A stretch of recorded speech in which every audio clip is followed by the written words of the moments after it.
Texas public schools allow courses, elective courses, that teach the Bible. Now, from what I've read, I haven't seen anything about the Quran or, you know, any other religious text. But, you know, when it comes to the Bible, it turns out that students can learn about it in elective classes. In fact, they don't want to teach the Quran. They say, like, that sounds like anti-Christian kind of stuff. So we won't be. Now, the Bible class is an elective. How about teaching Islam as an elective? You crazy, dog? Okay, that's not going to be happening in Texas. Now, but they assured us, hey, listen, that we're just going to teach the facts here. We're not going to try to indoctrinate the kids. So, okay, great. I'm sure that's what happened, right, Anna? Yeah, wrong again, Bob. Because now, of course, you have teachers that are preaching to students, trying to push Christian religious ideology on these students, and they're learning about creationism, they're learning about non-scientific mumbo-jumbo, and it's a disaster because keep in mind, these are public schools, which means all different types of students are going there. It's taxpayer funded, and essentially you have government workers in a way, they're publicly funded, right? Pushing a specific type of religion on children. Well, if you're not sold yet, wait till you get to the specific quotes. I'm highly amused by what they're teaching. Yes. All right. So one of the things that these students learn is the Bible is the written word of God. The Bible is united in content because there is no contradictions in the writing. The reason for this is because the Bible is written under God's direction and inspiration. I love how they're making the case that it's infallible while using incorrect grammar. I know. Okay. But that's a minor nitpicking point. I love it. The Bible has no contradictions, except for the part where it says, turn the other cheek, and in another part it says, an eye for an eye. And except for only about 128 contradictions.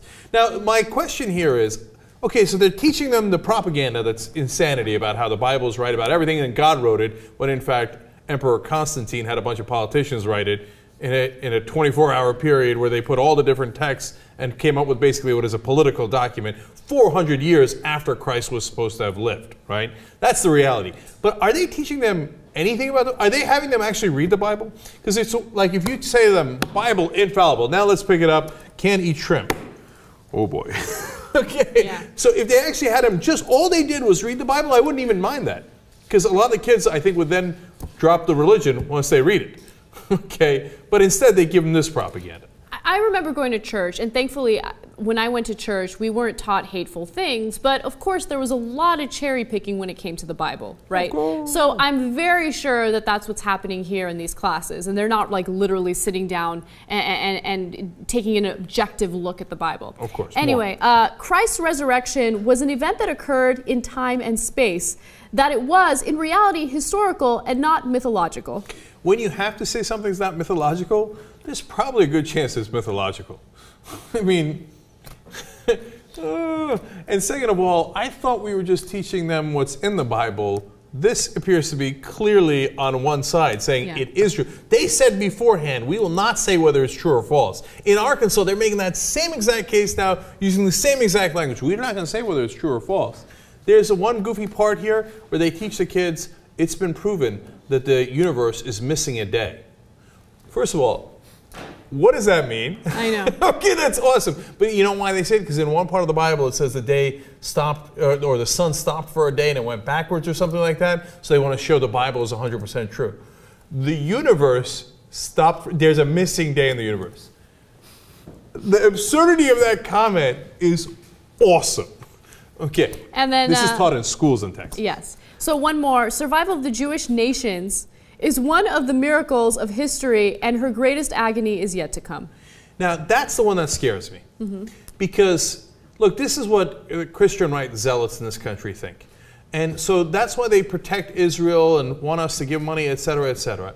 So now people who, you know, want to protect Israel think, great, right? Okay, we have this enormous allies, about anywhere from 1/4 to 1/3 of the United States of America. They give us money, give us political capital in the U.S., et cetera. But look at the end of that sentence. They can't wait for your agony. So, because the whole point is there's revelations that crap that they teach, which, by the way, is not in the Bible.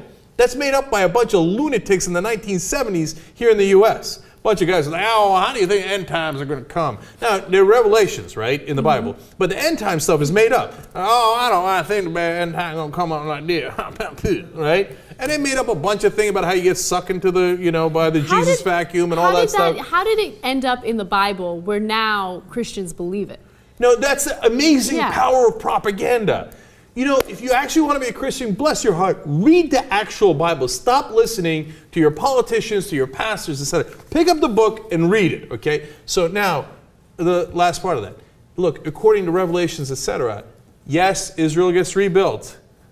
But they don't tell you about part 2, because part 2 is where it gets destroyed and almost everyone on earth dies, including everyone that was Jewish, except for 144,000 of them that converted to Christianity.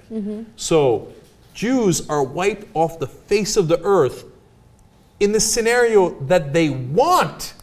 That's the best case scenario for Christians. Not for all Christians. Of course, a great majority of Christians are sane, but these right-wing evangelicals.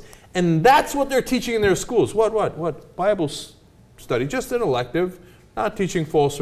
Meanwhile, they teach them, ooh, Israel's best agony is yet to come.